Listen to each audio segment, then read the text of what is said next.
Magandang araw, Rinanayet!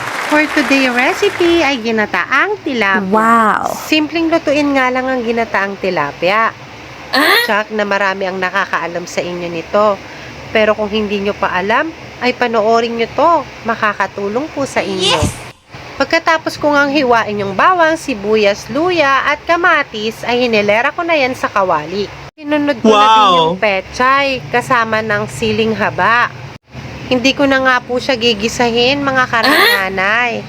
Inilagay ko nga lang yung pechay, sibuyas, kamatis, bawang, luya, siling haba. Pagkatapos ay ang tilapia naman. Pagkatapos ng tilapia ay ilalagay naman natin ang gata. Huwag niyong kalimutan ng sikreto niyong pampalasa. At syempre, nilagyan natin ng paminta at asin. Hindi yun mawawala.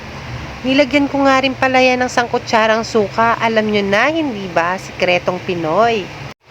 Pag nailagay nyo na nga lahat ng ingredient at mga sikreto nyong pampalasa, tulad ng kamatis, sibuyas, bawang, luya, paminta, asin, siling haba, pechay, lagay nyo na rin ng gata at konting suka.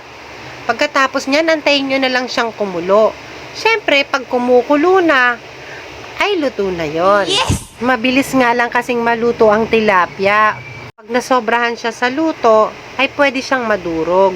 Pag kumulo na nga ng 15 minutes, ay okay na yon. Huwag nyo nang patagalin ha, baka kasi madurog. Tikiman time na! Wow! Ito na ang ating ginataang tilapia. Ala rin nanayet. Kung hindi nga ganito ang version mo, ay iba ang sakin. Huwag na tayong magpintasan pa. Sana nagustuhan niyo ang for today video. Thank you for watching. Bye!